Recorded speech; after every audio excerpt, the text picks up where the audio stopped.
It's a new year, so it's time for a new game. For this Mad Musings, we're going back 30 years to the grimdark darkness of the grimdark 90s to look at the game that gave us the decade that reputation for grim darkness, the classic Vampire the Masquerade.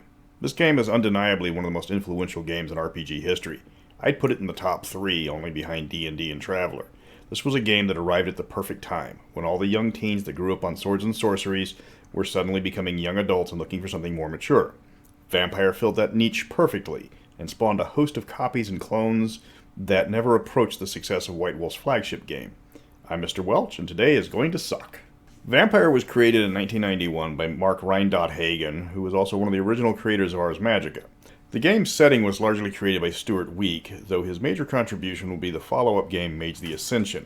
Tim Dowd of Shadowrun fame was brought on board to handle the mechanical aspects, something obvious when you compare the bones of the two games, as both use a pool system as the base mechanic and a priority system for the character generation. The game would actually spin off into a TV show back in 1996 called Kindred the Embraced, and it was produced by Aaron Spelling to boot.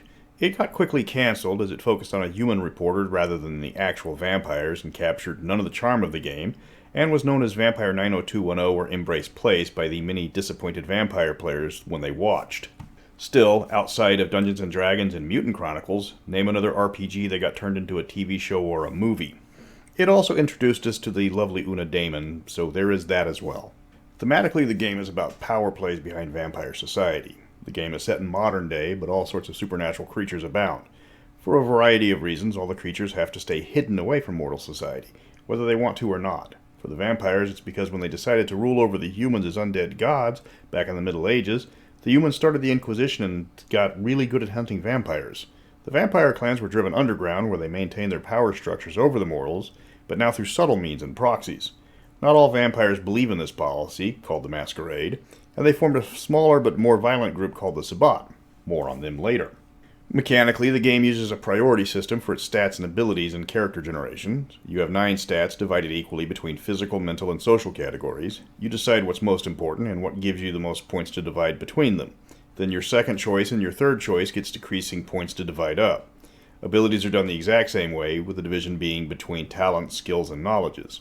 You have several assigned or derived abilities, such as your willpower and your humanity. You have other abilities with a set number of points to spend on, like your virtues and backgrounds.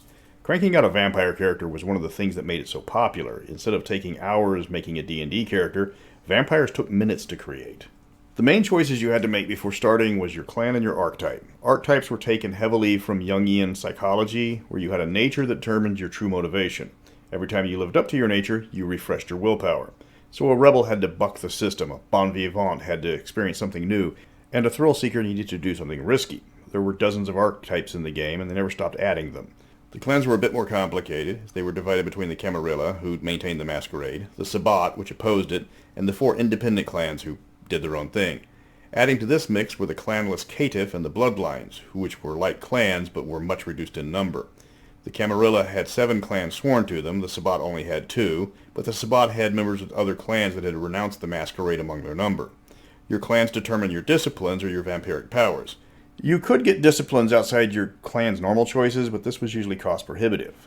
The 7 Camarilla clans were the Ventru, who were obsessed with power and social climbing, the Toreador, consisting of artists and creative types, the Gangrel were the Outsiders, with a reputation of being almost feral and having heavy animal motifs, Tremere were wizards, having stolen their undead status centuries ago from a long-dead vampire clan.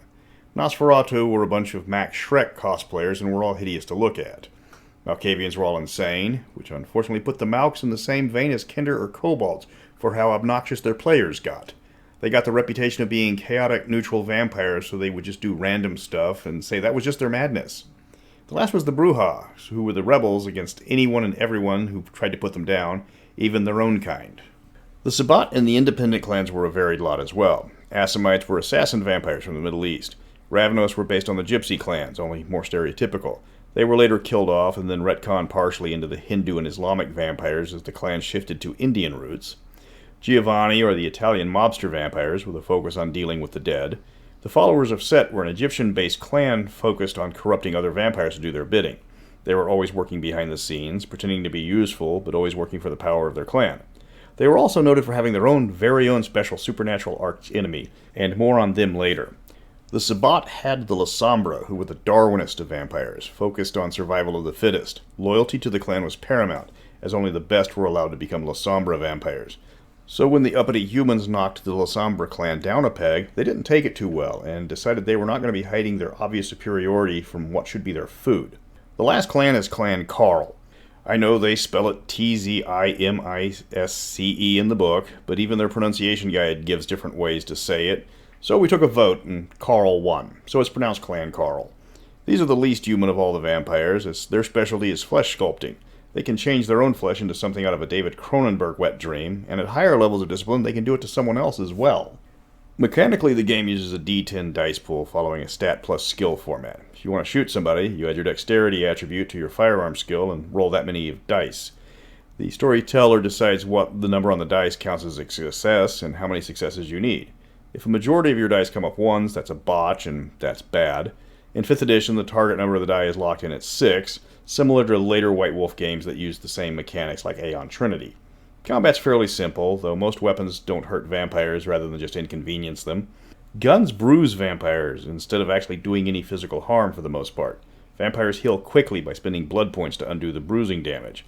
If the damage is sufficient enough or supernatural in origin, it causes aggravated damage, which is a different matter. Aggravated damage can kill a vampire.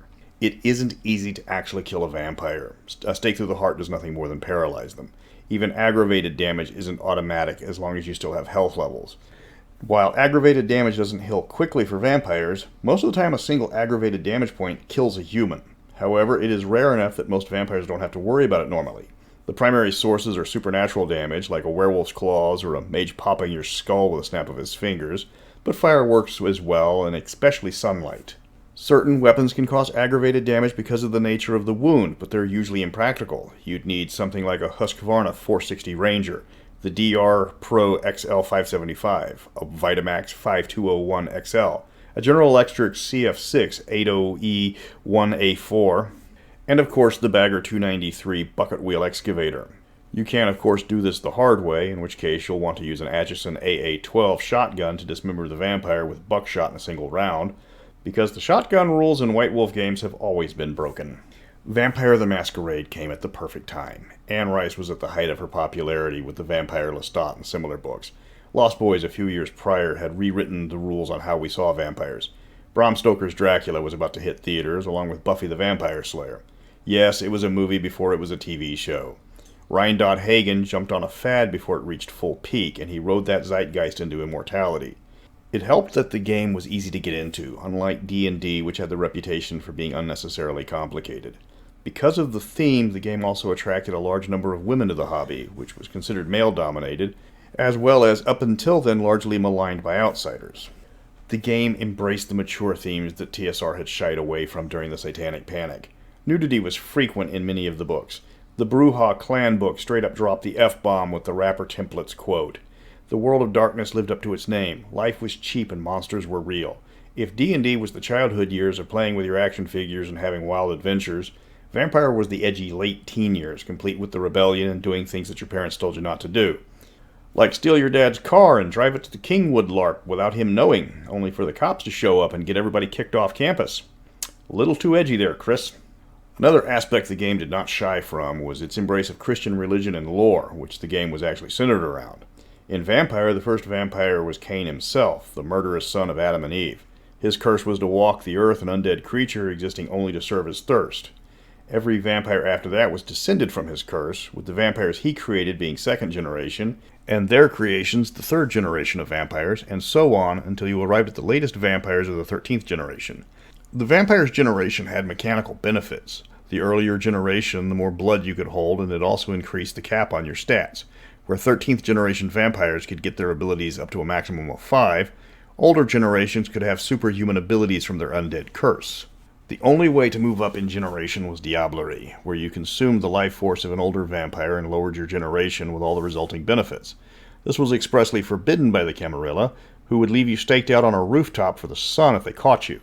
The Sabbat, on the other hand, embraced the practice fully and would fight over who got to Diablerize a defeated lower generation vampire. This also tied into another major aspect of the game, the struggle to keep your humanity. A major theme of the game is holding on to the humanity that you still have left, which is an actual stat you have to keep track of. The more inhumane things you do, the lower your humanity becomes. The lower your humanity, the more likely you will go into a frenzy and just start feeding on anything and everything that moves. You randomly attack mortals. Your hunger becomes your driving focus. While a lower humanity allows you to commit worse deeds without penalty, at least morally, it still is a bad thing. If your humanity ever drops to 0, you become an uncontrollable beast that will be put down for the sake of the masquerade. You also have a set of virtues that you keep track of, being self-control, courage, and conscience. You use these to test whether your character faces something that would drive them to frenzy, like sunlight, fire, or excessive blood. The Sabbat approach this differently, as they believe themselves to be above mortals in their petty morality code. For this, they have the Paths of Enlightenment, which are philosophies for vampires that don't consider themselves human anymore. They act like humanity, but with different goals. Conviction and instinct replace conscience and self-control. Some of the paths are monstrous, so giving up your humanity for a new philosophy can still be a very bad thing. The 1991 version was popular when it hit, but it was plagued with rules issues, production quality problems, and the fact that the vampires were largely amoral superheroes that only worked the night shift. The edition only had 3 non-adventure supplements before 2nd edition hit the year after, and then the game launched into history.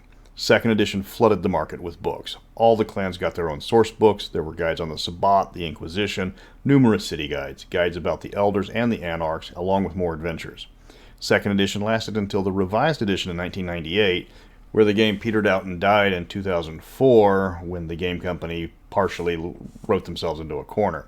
It was later brought back in 2011 with the limited edition 20th anniversary, and the game was brought back in print via print-on-demand through Morphidius Entertainment with 5th edition. The 5th edition did make numerous changes to the rules, cleaning up some while condensing several decades of redundant rules into a more playable format. While the game is famed for its art and its content, it did have problems with some of the writing and art in several projects. That's the back page of the Clan Carl sourcebook. They say it's a mouth shaped by vicissitude, but try explaining that to a mom buying her kid a book and not knowing about the game she's playing. Sometimes the White Wolf staff put things on the cover of their books without apparently thinking of how it's going to look sitting on store shelves. Somewhere in Atlanta, Georgia, at the White Wolf headquarters, somebody was working on the Ghoul source book and said to himself, "I have a fever and the only cure is more ball gag." These are some of the more extreme examples, but the art in the books was known for being completely off the wall and unnecessarily edgy. As far as poorly received books goes, Dirty Secrets of the Black Hand takes the cake. Filled with overpowered variants of existing clans, it also throws out large chunks of existing lore, adds space alien parasites, and apparently was written by a disgruntled employee, if my sources are true. It stole heavily from the Necroscope books from Brian Lumley, and is considered by many to be the lowest point in the Masquerade line. It was also later retconned out of existence. The Gypsies book is largely ignored by players because it takes all the worst stereotypes of the Romani people and applies them to the 20th century, making them a secret magical people with all the powers of one of those carnival fortune-teller machines. Lastly, there was Samuel Haight, possibly the most hated character White Wolf ever created, as he was supposed to be a crossover bad guy, stealing powers from vampires and werewolves and mages alike. This made him godlike in power. Adding to the fact that he always gets away makes for a less than happy group of players. He finally bites it in Under a Blood Red Moon, but by then the players really don't care because they're just going to assume he's going to bargle out of it again. The longevity of the game was the expanded World of Darkness, not counting the fact that this game spawned numerous follow-ups like Werewolf the Apocalypse and Mage the Ascension. In its own game line, it gave you rules for mummies, inquisitors, Asian vampires like Kindred of the East. The game took on another level of popularity by creating the rules for live action, which still has a large following today. It also reinvented itself by coming out with Vampire the Dark Ages, when you would roll as one of the vampires when they were still in charge. Mummies would later get a spin-off book with the Mummy the Resurrection to continue their centuries-long war with the followers of Set. While Setites are immortal vampires, the Shimsu Heru, or what the mummies call themselves, age and die like mortals. Only they rise back up again in their own regenerated body to continue the war. They resemble normal humans and possess powerful magics, and their background war with the normally unflappable Setites was one of the more interesting side stories of the setting. Vampire the Masquerade reached the heights of popularity because of the quality of its product and the tense political nature of many of its adventures. You might be immortal creatures of the night, but there are other equally powerful creatures as well, not to mention mortals outnumbering you millions to one. Some of the players did get obnoxious, but the game remains a classic. When you were a little kid, did you ever wonder why Voltron just didn't form the damned robot and stomp all over the bad guys the minute they got there? That's the problem that Werewolf the Apocalypse presented to players. who didn't hesitate in the slightest to assume giant killing machine form the minute mutant bad guys showed up, or vampires, or police, or crossing guards, or people in grocery express lanes with 16 items. When you always have Krynos as an option, everything starts to look like an oversized chew toy. In this Mad Musings, we're looking at the second RPG in White Wolf's World of Darkness series, Werewolf the Apocalypse. I'm Mr. Welch, and it's time for Doggy Style. Werewolf was published in 1991, closely on the heels of Vampire the Masquerade. In the World of Darkness, werewolves are born, not created, so forget everything that Lon Chaney Jr. taught you. Except acting. Take notes on that. The first edition was created by Mark Hagen, though like the first edition of Vampire, Werewolf quickly was revised into the second edition, and this one was the one that players latched onto initially. The character generation system was standard White Wolf, with a few modifications for Werewolf specifically, of course. If you want to know more about the character generation system, go check out my previous videos on other White Wolf games, such as Vampire, Aeon, and of course their greatest masterpiece, Street Fighter. Werewolf is one of the most combat-oriented games possibly ever produced. Vampire loved its combat, but several of the clans had to work at being human-sized slap chops. Not Werewolf. From the start, everybody has the ability to go full-on The Howling and turn into 8-foot-tall murder machines. Throw in more than a few werewolf abilities called gifts, and you've got Furrydom's version of the WWE. Unfortunately, because the game is so dominated by combat, and the players tend to be overpowered from the start, this can be hard to run as a storyteller, as it results in combat of the week with new tougher monsters from the various source books. Werewolf creation follows the same priority system as all White Wolf games, with the new choices of breed, tribe, and auspice. Everything else, including willpower and backgrounds, remain the same. You're now playing as a Guru, a rabid eco-warrior protecting the spirit Gaia from the ravages of the worm and the evil forces of capitalism. Werewolf has 2 magical fuels for its superpower instead of Vampire's only 1, with Gnosis and Rage. Vampire's humanity and virtues are replaced with the Renown system, which keeps track of glory, honor, and wisdom, which are required to gain rank in the eyes of the tribe, which open up new and bloodier ways to eviscerate crossing guards when you're late to work. Breed is the first choice. That tells you who your non-werewolf parent is. If it's human, you're a Homid. If it's wolf, you're a Lupus. If it's 2 werewolves, you're a deformed sterile freak called a Metis. Each of these have mechanical benefits, and a few tribes are restricted by breed. The fact that you can have half-siblings that are part wolf is a bit disturbing to think about, and has been a constant source of squick for gamers for over 3 decades now. Just remember the old adage, one man's werewolf erotica is everyone else's furry porn. Auspice is your moon sign, specifically what phase of the moon you're born under. Each one determines your character's role in werewolf society. A full moon makes you an Ahroun, or a warrior. Lots of combat abilities, and possibly the most popular auspice. A gibbous moon makes you a Galliard, or a bard and teacher. Philodox are born under the half moon, and therefore they're the judges. Theurges get the crescent moon and become seers and sages. Finally, Ragabash are born under a new moon and are the jokesters, tricksters, and bane of storytellers everywhere. Every auspice gets discounts on certain gifts, as well as a few starting modifications to your derived stats. Finally, you've got the 13 tribes. There used to be more tribes, but werewolves being werewolves had a bad habit of killing each other off or getting killed by great evil spirits. These tribes are the primary influence on the character, as tribal members tend to act the same and be of a single mindset. Then again, you're playing a pack animal, so individuality isn't considered a preferable trait. This did lead to a lot of stereotyping of not just characters, but players as well. There's a reason why storytellers didn't bother creating complex social interactions when they had more than one player, with a Lupus, Ahroun, Geta, Fenris in the party. Going in alphabetical order, you start with the Black Furies, an all-female clan of militant man-haters who are dedicated to saving Gaia and smashing the patriarchy, anyone who supports the patriarchy, anyone suspected of supporting the patriarchy, or just anyone they can smell a Y chromosome on. They don't get along with several of the other tribes, obviously, and they tend to be one of the more problematic tribes when running a game because of their built-in bias. Bone Gnawers are the street-level Guru, and are often portrayed as homeless people. Their writing was some of the most inconsistent, as they were portrayed as either all hobos living in squalor, or at other times anybody who was working middle class or below, as they didn't believe anybody was superior to another. Children of Gaia were a running joke in a lot of werewolf games, as they tried to be the peaceful 8-foot-tall killing machines. They wanted everybody to work together and get along, despite many of the tribes downright hating each other. They were going to have peace among the tribes, no matter how many people they had to brutally murder to achieve it. Fianna are Irish werewolves, tied heavily to the legends of the Fae and some of the most nationalistic stereotypes imaginable. We are talking the most green beer drinking, IRA supporting, potato munching, spalpeen gits this side of the Atlantic. Take Liam Neeson on a bad hair day. Add stilts, fangs, claws, and you've got a Fianna. Quite a few people considered this stereotype offensive, but most of my players with Irish blood used it as an excuse to rampage down Downing Street. Aaron Gubra, y'all. The Get of Fenris, the absolute bane of many a storyteller. If anybody was going to thank the Fuhrer for suddenly regaining the use of their legs, it was going to be the Get. These guys were supposed to be the angry Viking werewolves, but had a bad habit of devolving into fascist stereotypes where everybody who wasn't a Get of Fenris was beneath them, quite literally. In game, they just wanted to kill things, with a huge selection of combat gifts.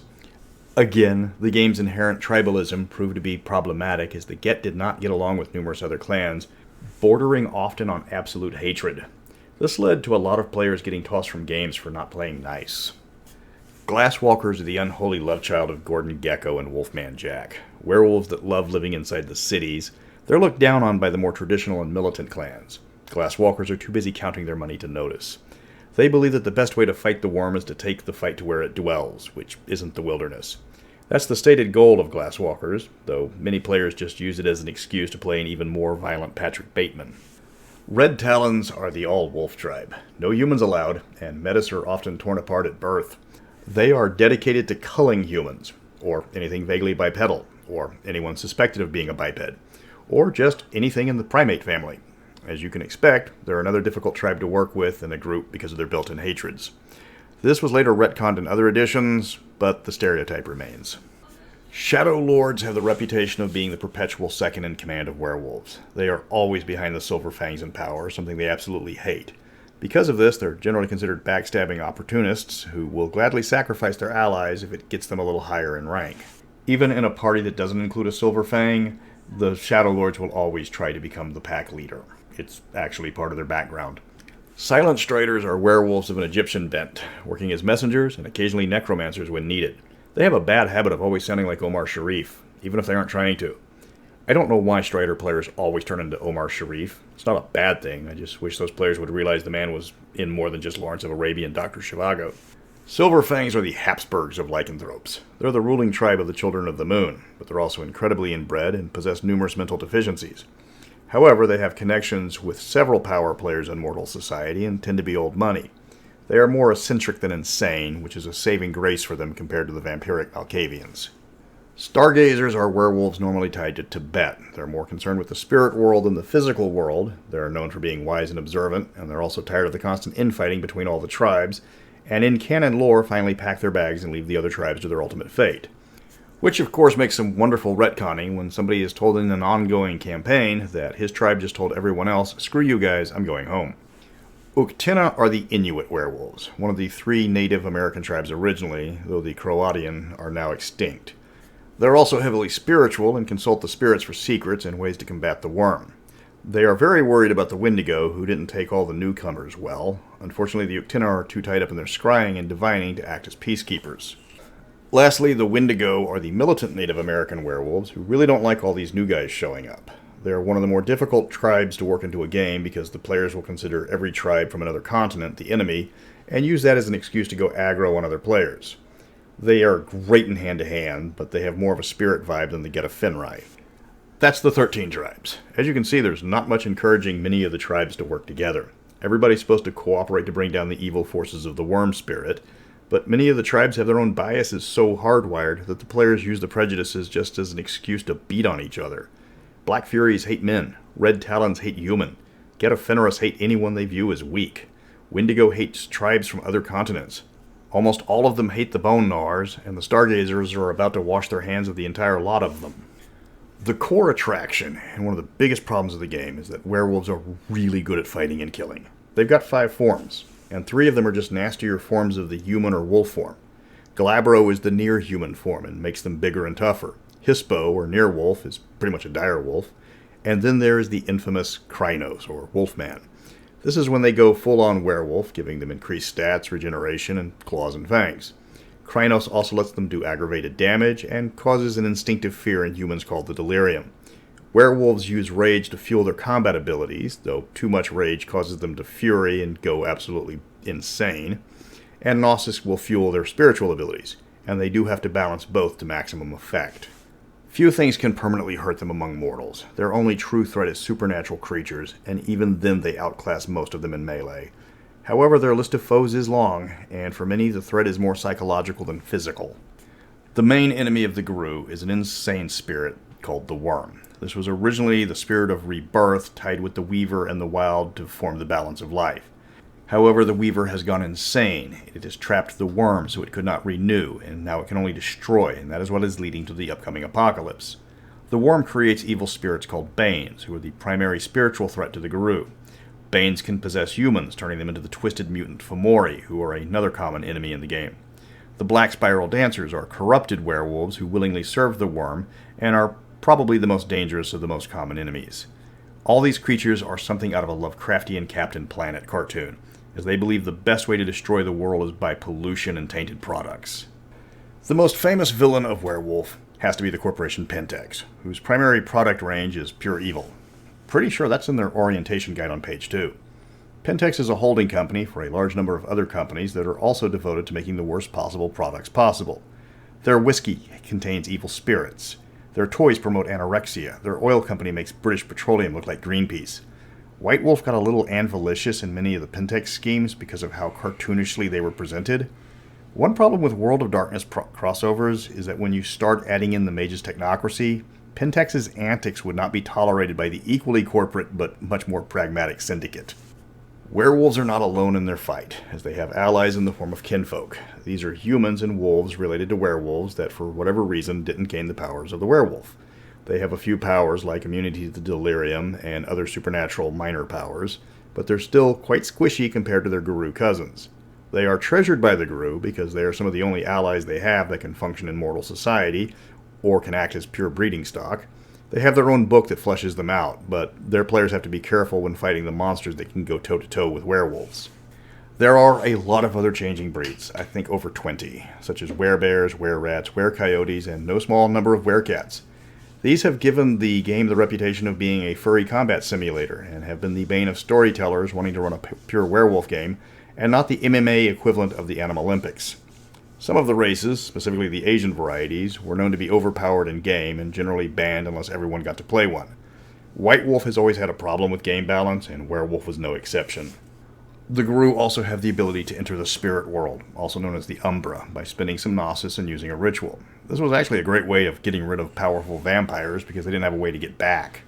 Don't try this against mages, as the spirit world actually increases their powers. Because of this, there are entire spirit worlds to explore, and this leads to werewolves bargaining with spirits to serve as allies or to teach them new gifts and rituals. Assuming the spirits aren't corrupted and just try to kill the Garou, or worse. Werewolf has the reputation of being a tough game to run. Most players are there to kill people and break things. The massive combat monsters they're playing doesn't help change that. The game itself tries to chastise players for having wrong bad fun, but most players are too busy tearing Fomori limb from limb to pay attention to the fact that they aren't playing the game the designers wanted them to play. Later editions tried to roll back the tribalism that made several of the tribes almost unplayable in mixed company, but the fact that the werewolves couldn't work together was a major plot point on why they're losing their war. This is a game that requires the right players to make it work as designed, but if your players just want to go full Krynos on everything, let them. It's a game, it's meant to be played. You can find Werewolf the Apocalypse books almost anywhere used books are sold. They're not that hard to find or that expensive. White Wolf only made a gazillion of them. However, some of the tribal books are very difficult to find intact because the tribal symbols were cut out from the front cover and they were very easy to tear.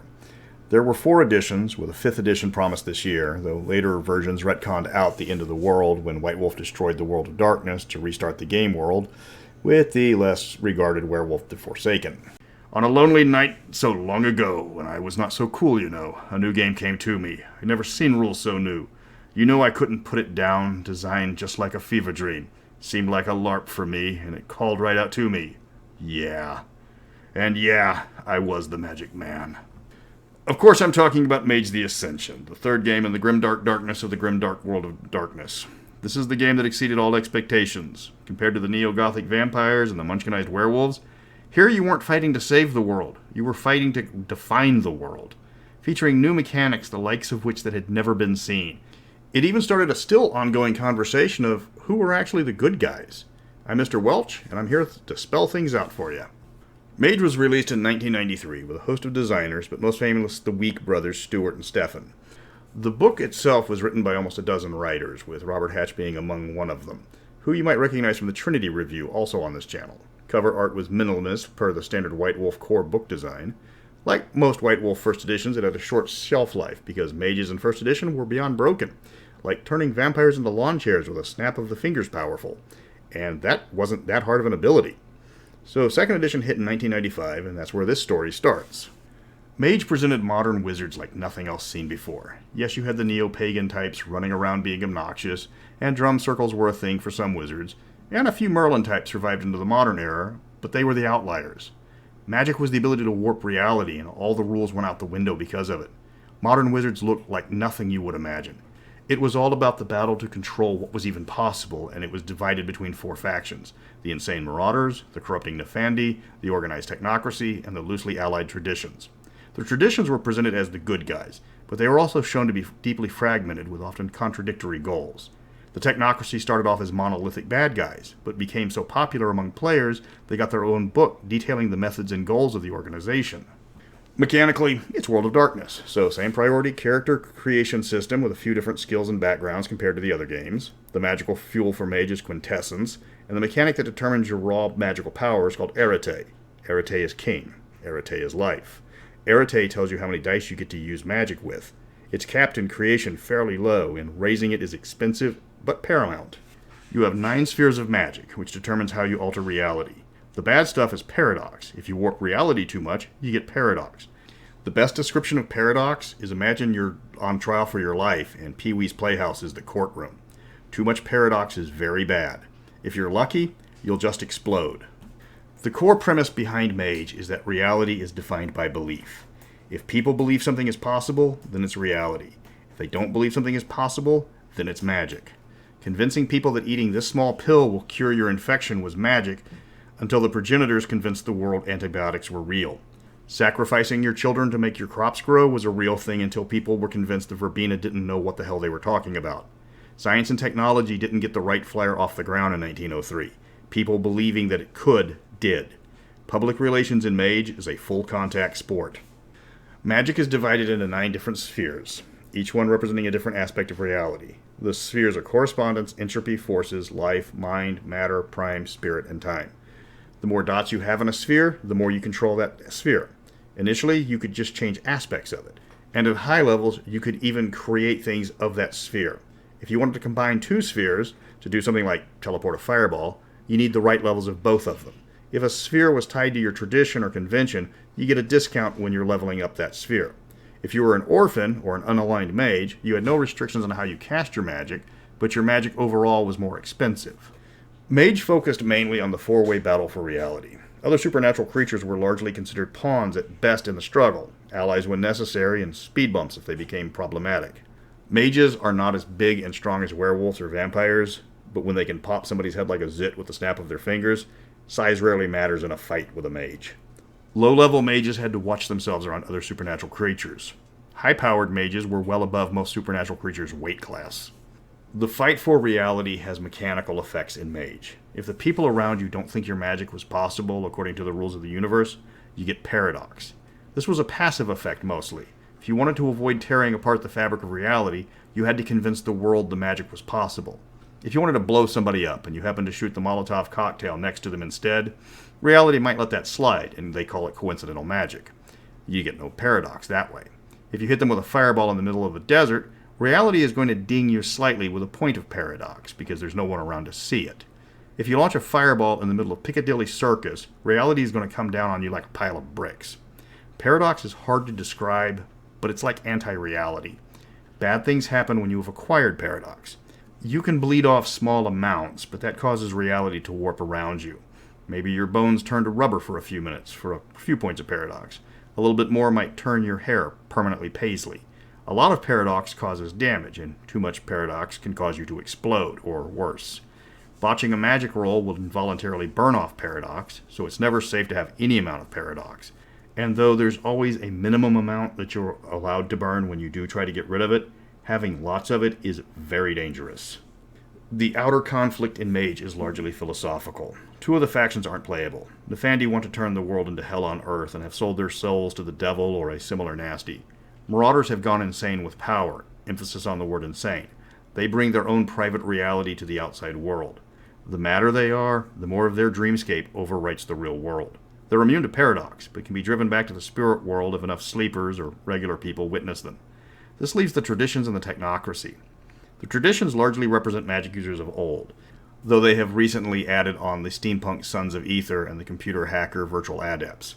They're a fractured group, with a murderous Euthanatos having little in common with the free love cult of ecstasy or the religious celestial chorus.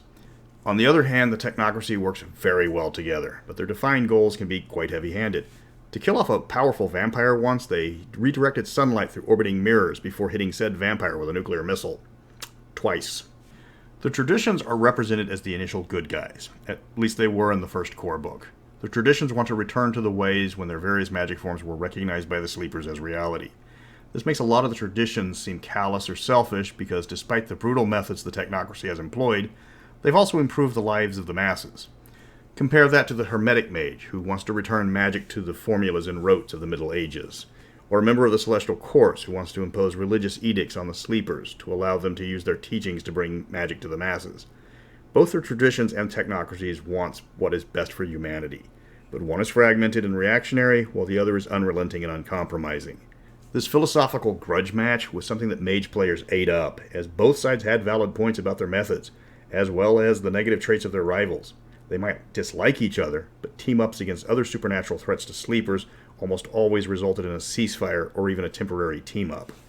There are 9 traditions, with the Hollow Ones, a group of goth-inspired orphans, serving as a de facto 10th tradition, at least in lore, though they will deny it, because that's what mopey goths in the grimdark 90s did. The traditions are allies of convenience for the most part. Many of their stated goals clash with other traditions, but as they were all getting their teeth kicked in by the technocracy, compromises were made.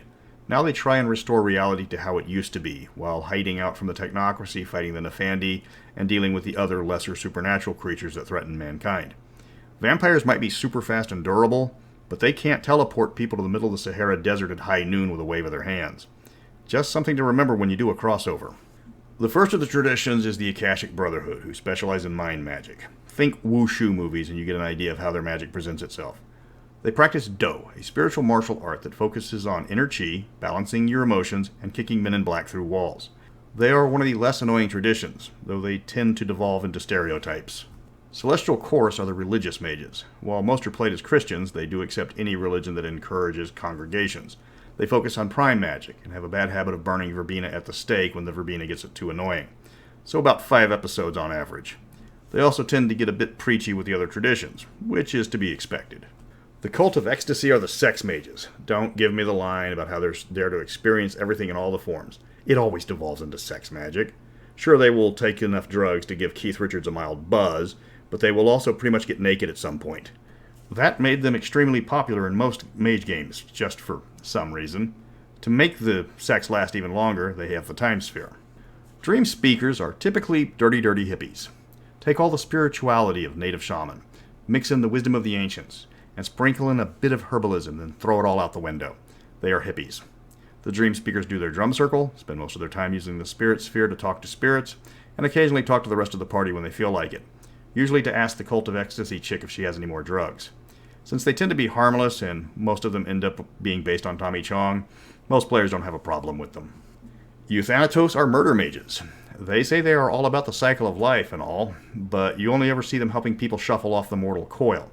Not saying that there isn't more to their tradition than murder, I'm just saying I can't recall anybody playing a Euthanatos obstetrician. They focus on the entropy sphere, naturally, which means bad things happen to people they stab. In the party, they're going to be the stab-happy guy, which is great when you have to fight bad guys, but not so much when you have to convince someone of your point of view with an argument, rather than, or else my friend stabs you. The Order of Hermes are the traditional mages. Imagine Merlin in a 3-piece. This is actually a holdover from Ars Magica, an old game of White Wolf, where you played wizards and their assistants in the Middle Ages. These guys are the masters of forces. If your motorcycle explodes when you clip a tree, blame a Hermetic Mage. They're one of the more useful traditions because they are one of the oldest formal traditions. They can disguise their spells better than most, and their ability to blow stuff up at will makes them useful to other mages. Which is great, because they also have the reputation of being some of the most uptight and holier-than-thou pricks in the entire world of darkness. And that is saying a lot. Sons of Ether are the mad scientists of Mage. Formerly a member of the technocracy, their love of the namesake Ether was their downfall. They wanted outer space to be filled with this breathable gas so they could fly their space cars to Mars. And the technocracy voted, no, we want a void. So the sons packed up and left. They are the masters of matter, and originally were distrusted by the traditions for their past.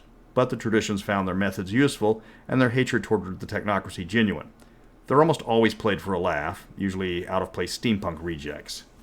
The Verbena represent the modern-day pagans like Wiccans. They focus on the life sphere, letting them heal people with their blood magic and then rub it into the other traditions' faces that they're the one true tradition. Verbena have a really bad reputation for haughtiness. The Hermetics might have their noses parallel to their legs, but at least they know when to hide the magic. Verbena came into the world naked, screaming, and covered in blood, and then never stopped. The more militant ones often antagonize the rest of the party, especially with their hatred of technology and their complete lack of tact. If it wasn't for the fact that they are really good at healing, the rest of the party would gladly point out it's no wonder people burned them. The last of the traditions are the newest, the virtual adepts, or the hacker mages. These guys were just recently part of the technocracy until a dispute over freedom of the internet. So they contacted some friends in the Sons of Ether and arranged their defection. They still aren't fully trusted as they fully embrace techno-magic compared to traditional forms, but they are eager to prove their worth. They focus on correspondence magic, which means they can get people to new places faster, or just telecommunicate their presence and watch all their friends die live on camera. Remember, these are 1990s hackers, at least at the rise of the dot bomb bubble. Back before Angelina Jolie was married to Billy Bob Thornton. In fact, just watch the movie Hackers repeatedly for inspiration. Virtual adepts tend to be cocky, but useful, and since everyone else was dependent on them for internet porn, quite popular. Opposing them are the technocracy, 5 factions that long ago agreed to work together to uplift humanity in an organized manner rather than every mage for himself. They started focusing on fields like medicine, invention, finance, exploration, and knowledge. They were quite successful and quickly overshadowed the mage traditions because of their organizational skills. When the population started believing that penicillin was a lot better for you than some random herb, the Verbena lost a lot of their power. Electricity suddenly came from a switch, not a spell, and then the world changed. The printing press brought knowledge to the people and away from the clergy that talked directly to God. Little by little, the traditions lost power to the technocracy, until they clung only to the vestiges of their original power. The technocracy are initially presented as the bad guys, but as White Wolf expanded their lore, they started gaining a popularity among the players. They were often heavy-handed, but their motives were the same as the traditions. There were serious threats to humanity in the form of other supernatural creatures. Horrific spirits wanted to breach the gauntlet, the wall between the real world and the spirit world. Nefandi served dark gods that threatened the world. Both the technocracy and the traditions fought these threats. The technocracy just did it better. While 4 kids and a talking dog might be able to find the source of a supernatural threat and expose it, a heavily armed strike team with state-of-the-art weapons and sensors backed by air support and satellite intel would probably have a better chance. However, the kids are more than likely going to leave the witnesses alive after the threat has been neutralized. Iteration X are the machinists of the technocracy. They believe that innovation and invention allows for humanity to seek more knowledge as it frees them up from their normal tasks. They're known for having the coolest gear and the best weapons. The best of them try to get the new tech into the hands of the sleepers as soon as it's approved. The worst of them feel that turning themselves into unfeeling cyborgs is the one true way to ascension. They're famous for being very hard to kill because of their armor and implants, and incredibly dangerous in combat because their weapon class tends to fall into the smoking crater type. The New World Order controls the information. They are the press. They decide what actually happened in history. They focus on mind magic and are known for being insidious gits, rarely trusted by other technocracy agents. They try and cover up supernatural events to protect the sleepers from mind-shattering discoveries. Player characters are often the intelligence agents for the parties, providing all the research needed to start an adventure. The worst of the NWO are in charge of making people disappear, and never offer a reason for anything they do, no matter how questionable. Progenitors are the doctors of the technocracy. They focus on high-powered medicine, though they are also greatly feared in combat because they make some awesome magic pills that work as combat drugs. They have a real bad habit of playing God, and possess some of the most ethically compromised mages in the entire game. However, the progenitors who believe in what they say are the reverse, bringing medicines and cures into a world that badly needs them as fast as possible. The Syndicate are the money mages. They manipulate the economy, bring things to the market, and are heavily involved in recruiting new members of the technocracy. At their worst, they are the greediest creatures on the planet, and in the void, only concerned about increasing their portfolio. There is a reason why the resources background for a Syndicate mage is rarely less than 5. But they also excel at bringing new ideas and new technologies to the masses quickly. They are the masters of public relations and marketing, and if your mage needs new gear, make friends with a Syndicate mage. Void Engineers are some of the hardest mages to work into a campaign, as these are the astronaut mages. By astronauts, I mean they spend most of their time in the spirit world, which doubles as outer space in Mage. There are Void Engineers still exploring Earth, but their very definition tends to keep them out of cities.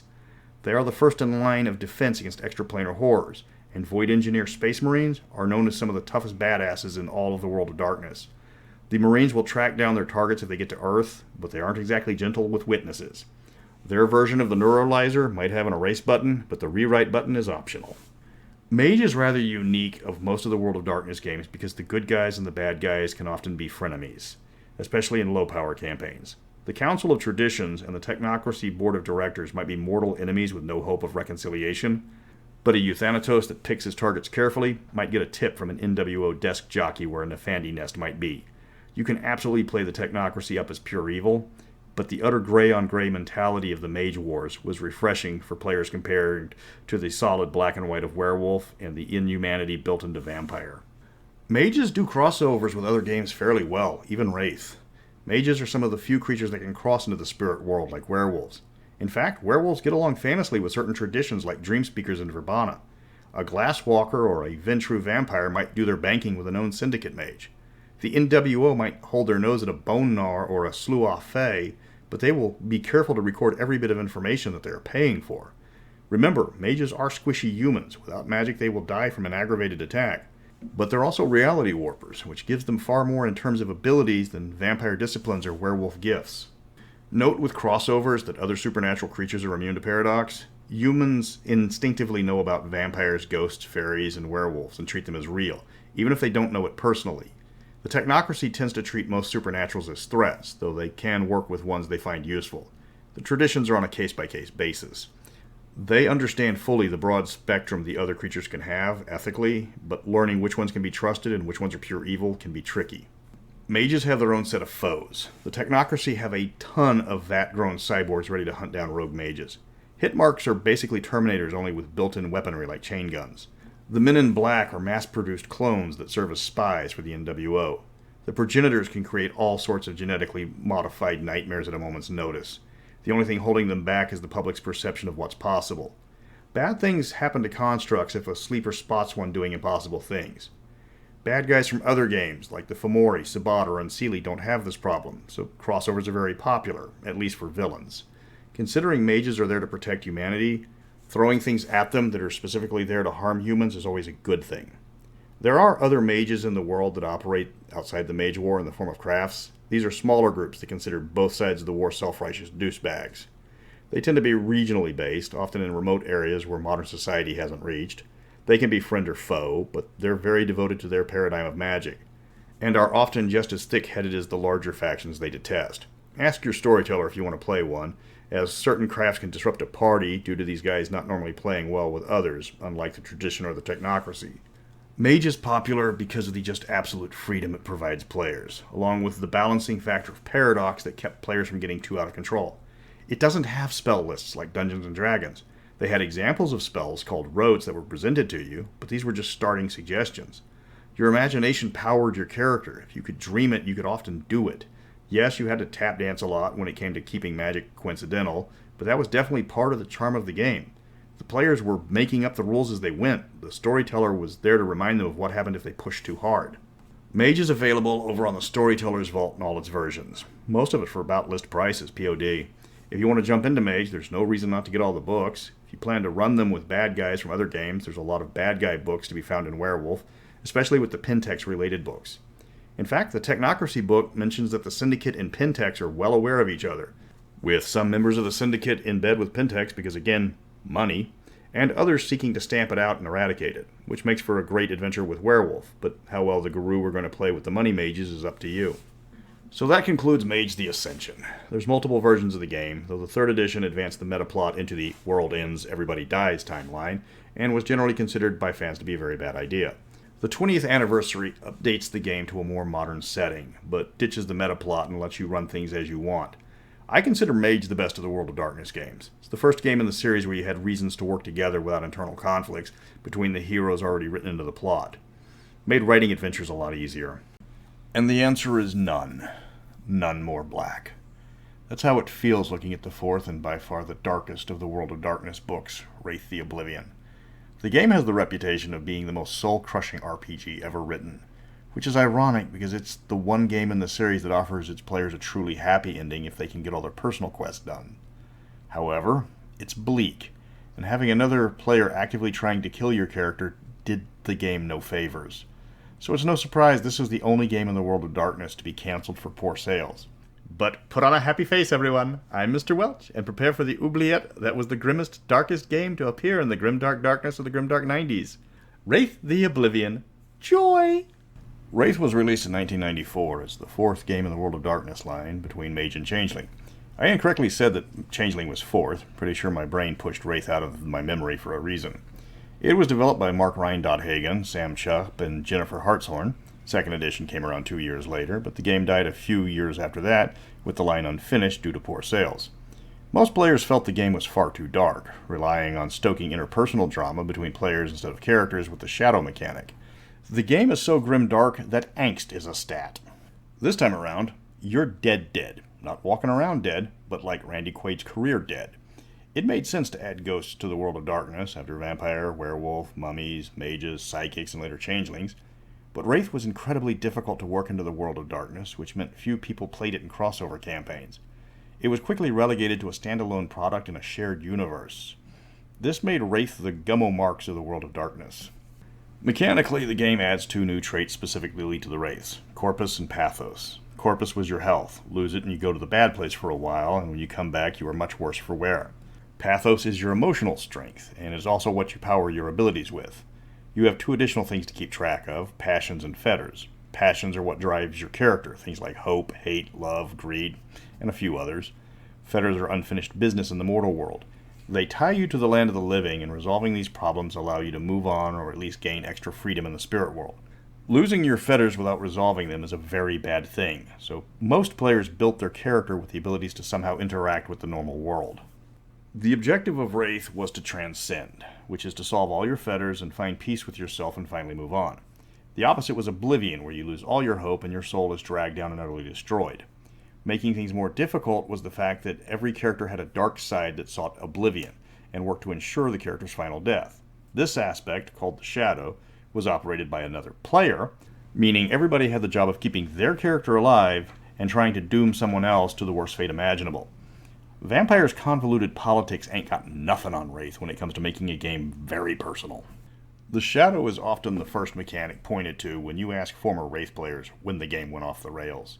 When you make your character, you also make their Shadow, which has its own stats and abilities. It's a split personality, always trying to take control and drive the character down the most self-destructive path. It will ruin relationships, try and harm allies and loved ones, and destroy fetters and passions when it can gain control. Shadows gain angst, which is used to power their dark abilities and also to gain control over the character if angst at any point is higher than current willpower. Once control is assumed, the Shadow tries to perform various tasks that run counter to the character's goals of resolving fetters or protecting passions. This has famously led to fights when one character's Shadow player gets a little too adamant about power gaming the destruction of another player's character. Looking back, not the best game design choice. Other bad stuff that can happen to your character, and there is a laundry list of bad stuff, is the harrowing. This is where something has gone completely wrong and you get dragged down to oblivion for a little bit of light torture. Use up all but 1 point of willpower? Harrowing. Lose all your temporary corpus? Harrowing. Are you about to lose a passion or a fetter? Harrowing. Then you get put into a nightmare dreamscape that requires you to make the right choice in a scenario that is designed to look like a lose-lose. Sometimes you can best your Shadow, but harrowings are notoriously difficult and can set a character on a downward spiral from repeated abuses. The biggest problem with Wraith, as far as being part of the World of Darkness, is the entire game takes place in the Deadlands, or their version of the Afterlife. However, unless a Wraith has specific powers, it can't interact with the land of the living. Compounding the problem is that most of the other supernaturals don't have a way of interacting with Wraiths at all. A few do, like mummies, but your average vampire has no way of seeing or entering the Deadlands. Werewolves deal with the Umbra. The Deadlands are another realm entirely. A few wizards can affect Wraiths, and others can visit the land of the dead, but those are exceptions. Unless players take specific steps to ensure the Wraith can actually be a contributing member, a certain number of the crossover team is going to get really bored quickly. The Afterlife in Wraith is not a place you wish to be. The only substance in the realm is souls. There's no metal, no wood, just memories of places that were, and the souls of the dead. This is where things take a sharp turn into the macabre. Everything in the Deadlands that aren't a memory is made from souls. Certain wraiths have the ability to hammer other wraiths into various tools, weapons, and similar. Most of the souls condemned to the horrific treatment are drones, souls with no memories of who they are or what they're doing. But weaker wraiths can be captured and forged the same way. The stronger the psyche of a wraith, the better items they can be forged into. That means your sword that you can cleave through specters with used to be somebody, and they are fully aware of their situation. Powerful wraiths wait for the newly dead to arrive, then swoop down and enslave them without hesitation. Crafted spirit items are big business for wraiths, making the biggest threat to the newly arrived wraiths older wraiths who only care about their greed. Crafting items is complicated. Every moving part requires a soul. If you wanted to craft a ghost pistol, the hammer requires a soul. The trigger requires a separate soul. The cylinder is a third soul. Every bullet you fire is a soul. Depressed yet? The geography of the afterlife has various quirks. The parts closest to the land of the living are called the Shadowlands, and that's where you go to deal with mortals. Certain areas have a weak shroud, allowing easy access to the Skinlands. These are like haunted houses or graveyards. Separating the various lands of the dead is the Tempest, a roiling storm that you have to navigate to reach certain regions. There are safe paths through the Tempest called the Byways, and some wraiths have the power to safely transit through on their own. Somewhere in the Tempest is the Void, a giant hole home to the specters, where wraiths are called to their doom. Anything that enters the Void is destroyed. It represents oblivion in physical form. Lastly, there's the Labyrinth, a nightmarish maze of all sorts of horrors where the most powerful specters sleep awaiting for the end times. And then there is Baba Yar. This is the darkest aspect of Wraith, and that's saying something. White Wolf, in possibly the most controversial thing they have ever done, made the Holocaust source book for Wraith. That's right, you're playing one of the millions of people slaughtered by the Nazis in the final solution. Because that's what people want to play when they decide to sit down at a table to pretend to be supernatural creatures with all sorts of special powers. Somebody who went to the showers at Auschwitz. I've read Charnel Houses of Europe. It's respectful, partially written by someone who lost relatives to the Holocaust. It goes into the history of the Holocaust, how it started, how it progressed, and how it is reflected in the world of Wraith. It's rather well written. That being said, nobody wants to roleplay the worst war crime in the history of the world. This is the book game stores refuse to stock because there are just certain things that shouldn't be used for entertainment. If you're curious about the book, read it. I'm not saying this book should have never been written. I'm just saying that this was a really bad idea from the start. For a lot of people, Showa is Wraith's defining book. And that belief isn't entirely fair, but the bad taste it left in a lot of people's mouths still lingers today. In the Land of the Dead, there are three dominant political factions. The Hierarchy is a bureaucratic faction that is the oldest and most powerful, but is also stagnant and slow to react to problems. It occupies the city of Stygia, what is effectively the ghost of ancient Rome, and views itself as the last defense against oblivion. It has a with us or against us attitude, and is merciless against dissenters. Renegades fight the Hierarchy, and they are a loosely allied bunch of rebel spirits who just want to be left alone. They often form gangs of sorts, and frequently ally along political lines. Heretics hold on to the religious beliefs they had in their mortal lives. Others have formed new religions once they have found themselves in the Deadlands. They're a powerful faction, but they're also quite splintered. The Renegades and Hierarchy both consider them dangerous, but also powerless as long as they remain in dissent. The true power behind Wraith are the guilds. This is Wraith the Oblivion's version of traditions, tribes, or clans in the other game books. Each has a particular philosophy, and as to be expected, specializes in a particular arcanoi. They once tried to seize power in the ancient city of Stygia, but were defeated and disbanded by law. They officially don't exist. The Hierarchy will brook no challenge to their authority, after all. Behind the scenes, they make up about 10% of all the total wraiths, and the Hierarchy knows they're numerous and powerful. While propaganda denies their existence, the elite in the Hierarchy secretly fear them. Harbingers are the messengers, utilizing the Argos arcanoi. They can traverse the Tempest with ease, an ability they will market to those in need. Because they are sworn to help those lost in the Tempest, they're given quite a bit of leeway when it comes to the Hierarchy. They're still technically illegal, but as long as they save others, their crimes will be ignored. Partners use Castigate, as they are devoted to fighting the shadows of Wraith wherever they can. They're closely tied to various heretic sects, but because every Wraith has to fight his shadow, they were the most accepted of all the heretics. Even now, partners who hang out a lantern, the symbol of their trade, will receive no visits from the hierarchy's legions.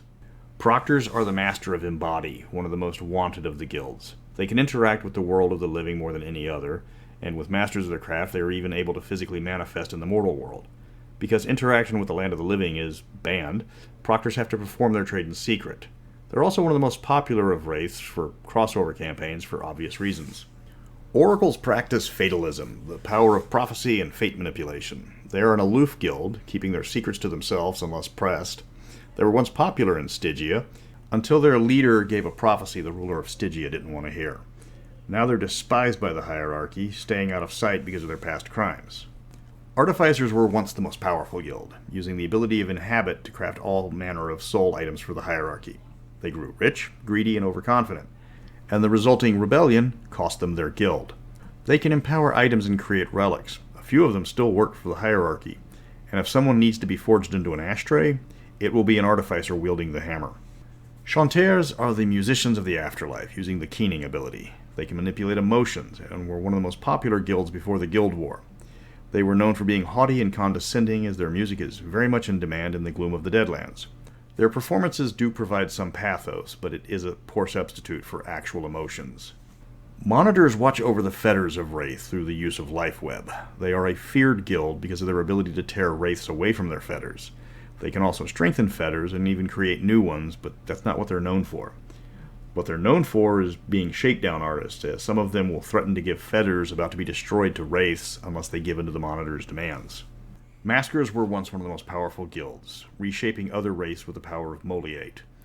Wraiths can assume any image with Moliate, and Maskers were the go-to source for high-quality changes. They're also some of the best warriors as well as spies because of their abilities to shift their physical form. Spooks were the poltergeists of the guilds, using outrage to affect the mortal world. They were barely a guild at all, more like a collection of anarchists and saboteurs with a common ability. When the guilds were broken up, the spooks were the least affected and just kept messing with the mortal world. They don't get along with most of the other guilds, because most of the other guilds can't interact with mortals, and spooks practically live in the Shadowlands. Haunters are another mortal-focused guild, messing with the environment through pandemonium. They can lower temperatures, summon fogs, and similar spooky effects. They love haunted houses, and work with spooks as a kind of bio-exterminator. They aren't popular with the other guilds because their powers mean they tend to bring chaos to everything nearby, which is the way they like it. Sandmen were once the most glamorous guild to work for, using phantasm to interact with the dreams of mortals. The most powerful Sandmen could even bring dreamers temporarily into the land of the dead. They can shape dreams, or turn them into nightmares, or show mortals vital information. Sandmen consider themselves artists, and dreams are their canvas. They still practice their trade, often openly, as the dreams of mortals make for great entertainment among the dead. Puppeteers are the most stigmatized of all the guilds. Even before the breaking of the guilds, they were barely tolerated. Through puppetry, the Wraith can ride along inside mortals and even possess them at higher levels. After the Guild War, the puppeteers were hunted down by the hierarchy. Today they must practice their trade in secret. While it might be a great power to try and interact with a mixed party of supernaturals, their powers are only temporary, so it only makes for a brief solution. Ursurers have the ability to transfer both pathos and corpos through the ability appropriately enough called Ursury. They are the least trusted of the guild because during the Guild War they played both sides depending on who was winning at the time. They also have a serious problem with angst, as using their ability against unwilling victims feeds their shadow. Still, there is a demand for their service, though they charge hefty fees to the most desperate. Now you've got a whole bunch of ghost types stuck in the afterlife behind the shroud in a game world whose biggest draw was the diversity of its menagerie. With vampires, mages, and werewolves merrily tromping through the world hand in hand, Wraiths had to stare at them through the window like that one sickly kid when you grew up. Enter the Risen, which are Wraiths riding the corpse in the Skinlands. Okay, you're the crow. This book was one of the best supplements to Wraith, and finally let Wraith players interact with the rest of the monsters of White Wolf, joining in all of their sing-alongs. A lot of people thought this should have been the focus of the game to begin with. And while the book was very well received and a welcome addition to the setting, it was a case of too little too late to save the game. Now fast forward to 2003. Wraith has been gone for 4 years. White Wolf has famously written itself into the corner with their decision to nuke the world of darkness. Vampire, Werewolf, and Mage have been given 3rd editions, and Demon and Hunter were late additions to a line to give it new life. But Changeling and Wraith were gone due to poor sales, and they never really fit into the overall universe well to begin with. White Wolf in the dying days of World of Darkness introduced us to Orpheus, the last entry into the setting. Orpheus was not a reboot of Wraith. Instead, you were playing mortals that could interact with the afterlife. Though it was much changed since Wraith, due to someone detonating a spirit nuke that caused the tempest to intensify into a storm that devastated the land of the dead. Part of the end times and all that. Unlike previous entries into the World of Darkness, Orpheus was a limited run. Instead of dozens of books like Vampire or Werewolf, Orpheus had 6 books, and that's all it was ever planned to have. You were mediums to start with, normal humans that could have out-of-body experiences. It was similar to other works like Project Twilight, Arcanum, or Hunters Hunted. You were just squishy mortal meat sacks with very little in the way of defending yourself against the apex predators of the supernatural world. As more books arrived, the options for the players increased, and new supernatural creatures became available. Orpheus followed a story arc with each book release, and each new book increased the number of playable options. But it also closed parts of the story behind it as events removed other options.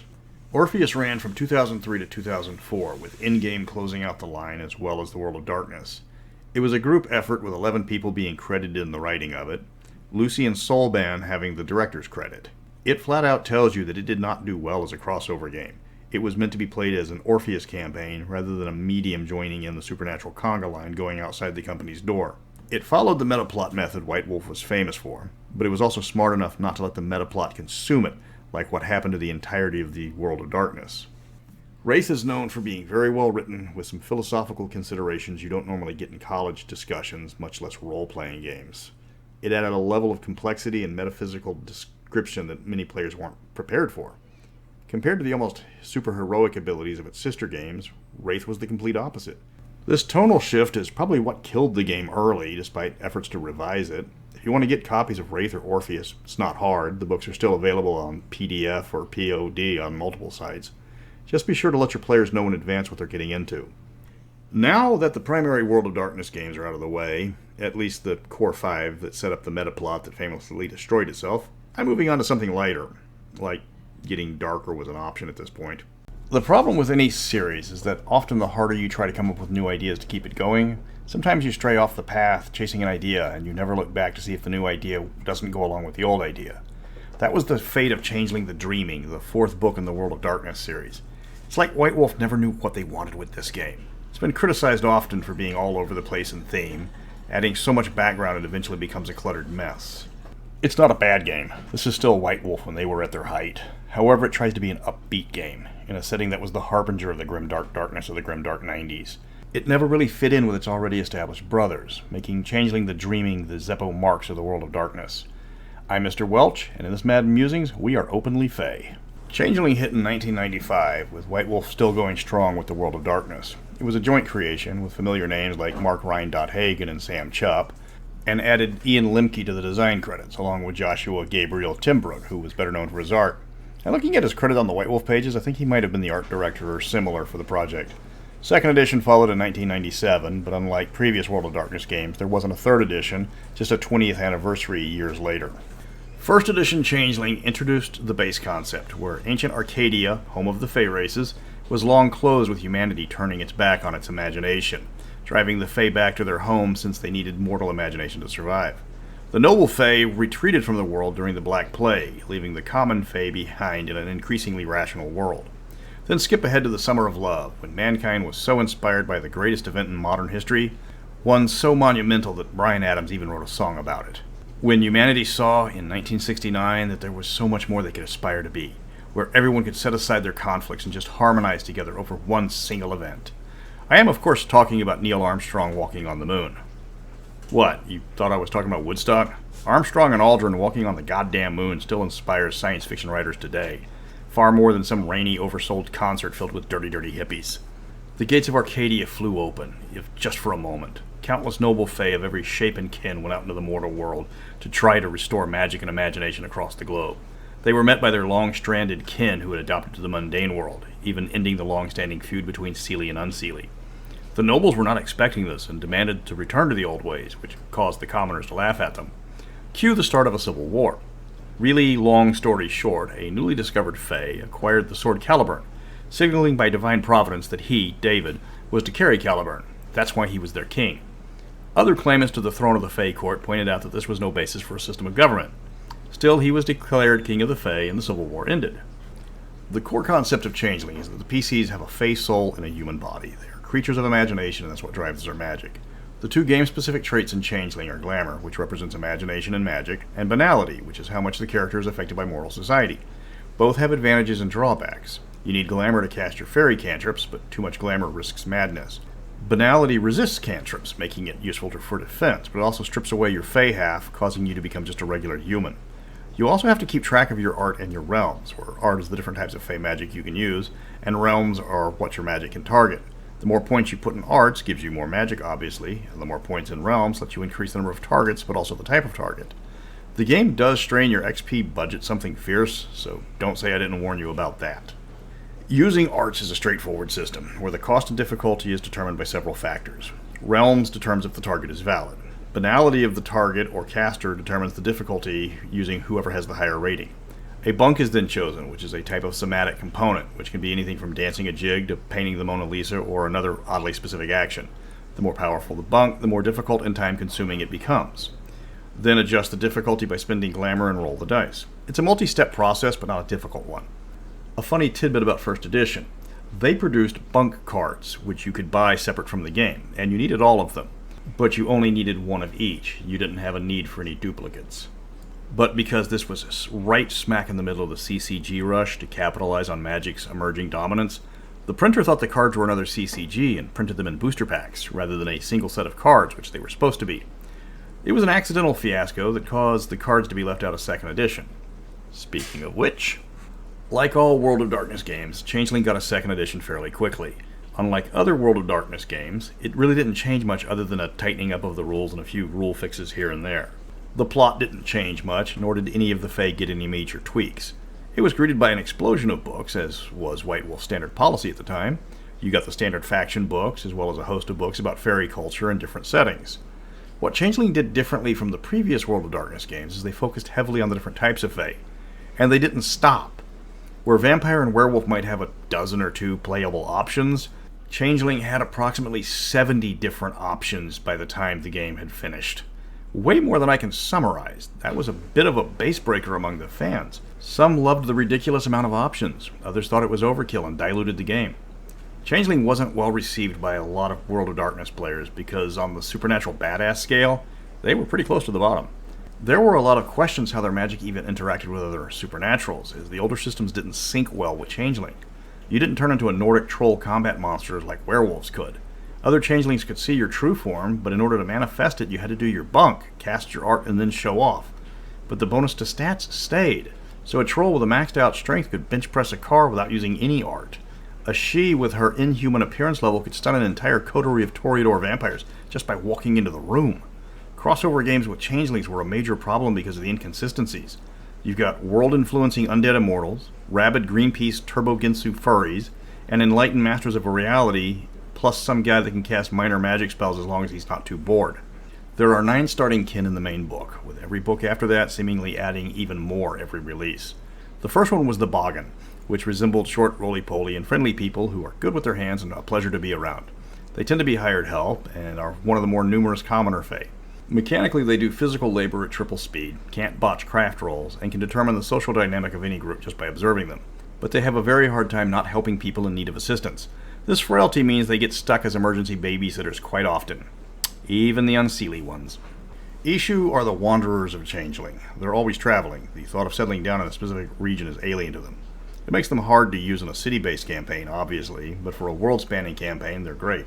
Their built-in abilities let them always get to their destination, no matter how hard it is. They gain extra XP when they learn a new tale or perform a great feat, but they can never turn down a challenge or a dare if it's obviously not suicidal. It has been said the only way to keep an Ishu out of a place is to leave the door open with a welcome mat on the ground. Knockers are the cynical yet highly talented craftsmen and inventors of the Changeling. They tend to throw themselves into their work, but are never satisfied no matter how good they are. Others see them as workaholics trying to forget their own failings. They can invent chimerical devices on their own, as long as the methods don't involve modern technology. They can also fix broken devices with the power of profanity, and get a bonus using certain devices as determined at creation. Their one weakness is that every invention they make will have a small irreparable flaw. Even if they score all successes on their rolls, they will still think the device is flawed in a way that only they can see. Pukas have the reputation for being one of the most annoying creatures in all of the World of Darkness. Pukas have the reputation for being one of the most annoying creatures in all of the World of Darkness. Their stereotype is hypermanic furrykin who are all habitual liars and pranksters. They tend to be cute and love making everyone else look foolish. They also tend to be comedians. Street performers are similar, but most are played just to get on other players' nerves. They rank alongside the Malkavians of the most hated races in the World of Darkness for the same reasons.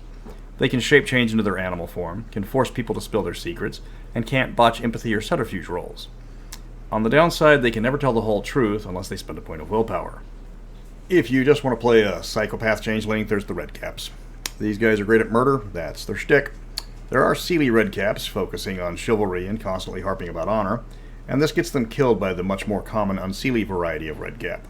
They can eat anything, even stretching their jaws to devour a corpse. They get all sorts of bonuses to intimidate, but suffer a serious penalty to try any other type of interaction. Satyrs are all about getting laid. Yes, the game says something about they're there to inspire people and to enjoy themselves and help remove their inhibitions, and then talks about how they always wear easily removed clothing, have incredible stamina, and lots of lovers. Also, they rarely shave. Hope you like leg hair, guys. And ladies, prepare to French braid some back hair. It talks about how they also like to be alone and to study by themselves, but also to party and meet new people. That's what the book says. Speaking from experience, I have never met a satyr whose name in Latin didn't translate into hornius doggius. Their abilities include making people pass a willpower check or start bumping ugly.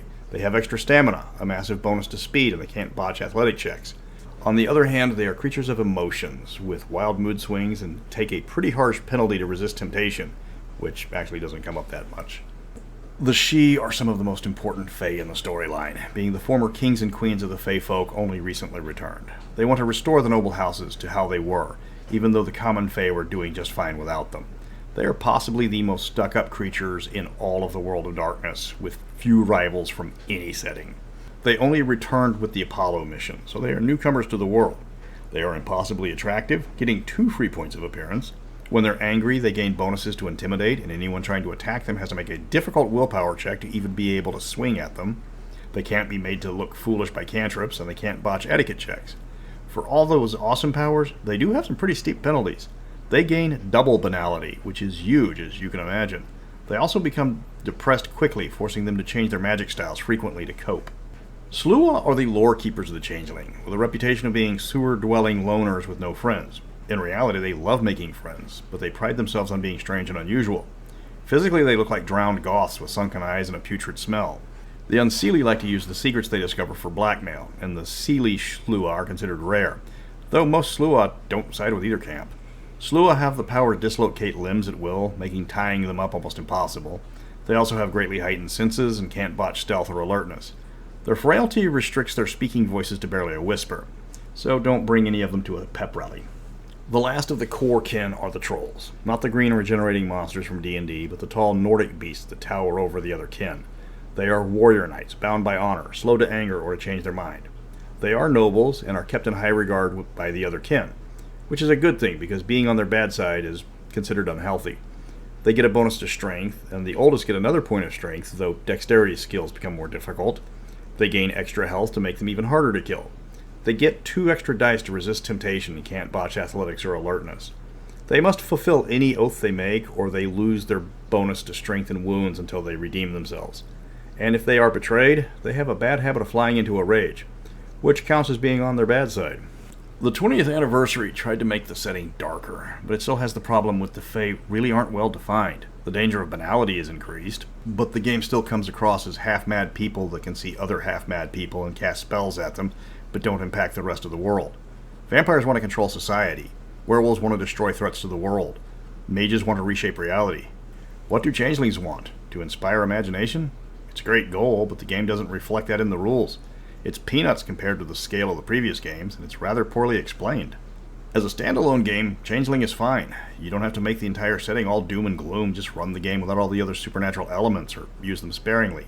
They don't fit in too well with crossovers anyways, as everybody else does what the Changelings do, just better.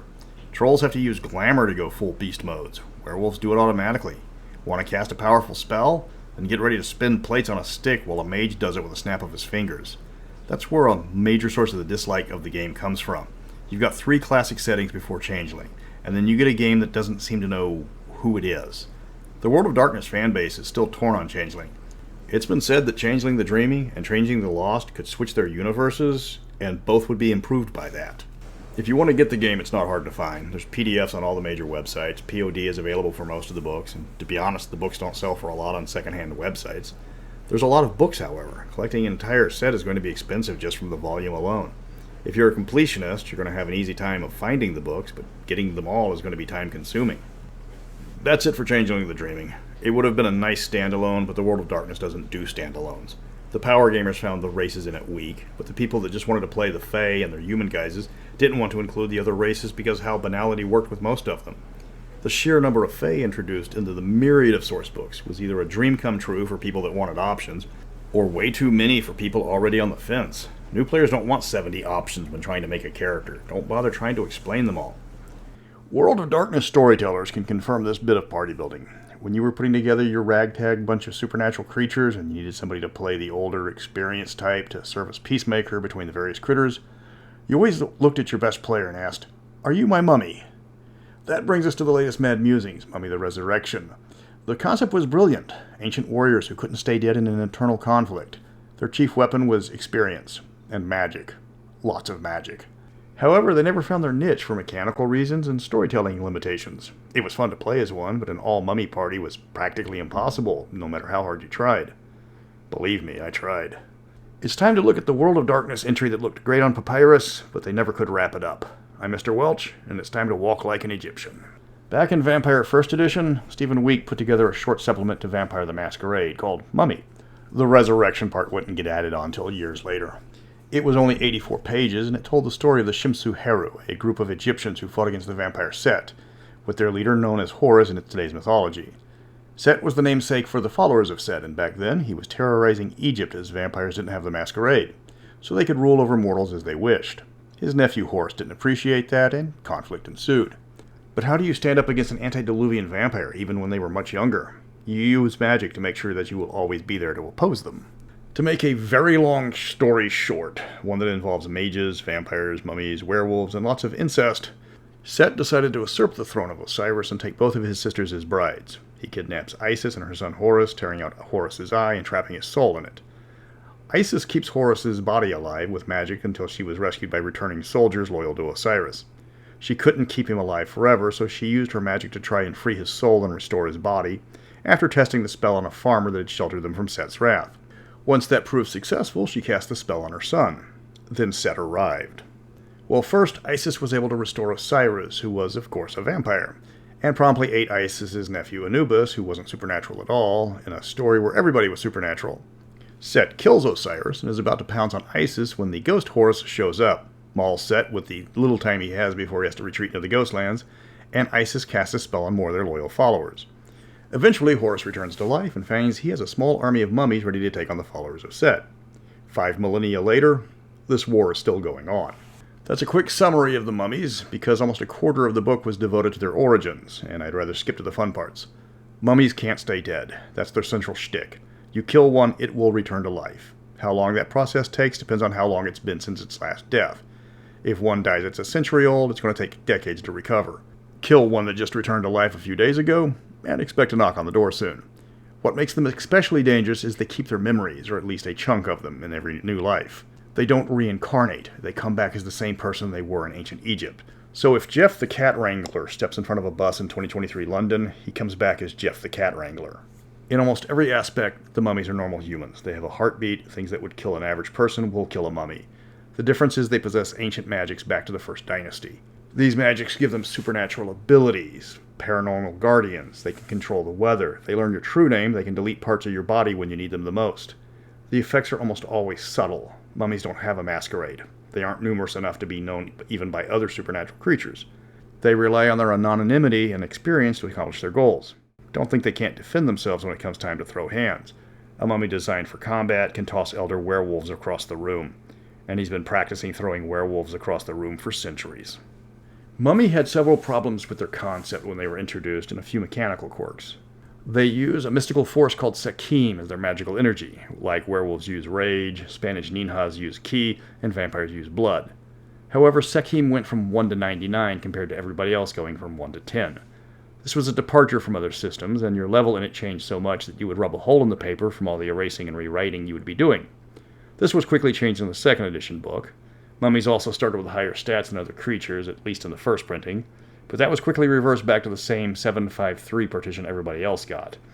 Starting Ba was determined randomly. This was how much soul energy you had left, meaning your character could start on death's door on a bad die roll. Conceptually, mummies were thousands of years old, and they kept their memories from life to life. When characters died in first edition, every skill that was above their intelligence stat would be reduced unless they practiced it in their normal life. But none of their statistics ever decreased, so a 5,000-year-old supernatural creature fighting against Setites their entire existence should have almost maxed out stats and skills. That's been pointed out by pretty much everyone who's ever played a mummy. Instead, they just get extra skills. Granted, it's a good chunk of extra skills. It's also tricky playing an all-mummy campaign thematically. In first edition, they're just over 40 in number. In later editions, they barely top 100. They are the least numerous of all the different supernatural types, and it's not even close. They are solitary creatures by design. The strength of the mummy is they tended to get along with other supernatural types. They were one of the few creatures that could interact with wraiths in either the physical or spirit world. They even had magics that could affect wraiths, including ripping the shadow from a dying person so they could automatically pass on peacefully and never become a wraith. Of course, that leaves the shadow lying around to make trouble in the physical world.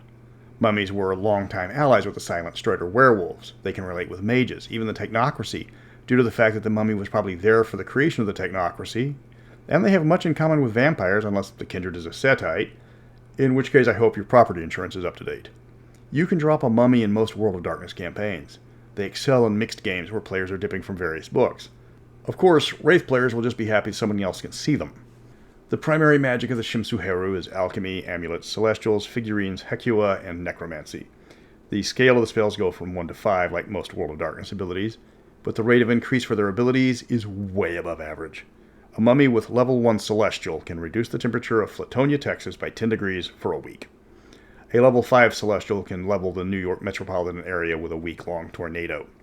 Both spells are difficulty 7. Granted, celestial spells are the only large-scale magics the mummy has.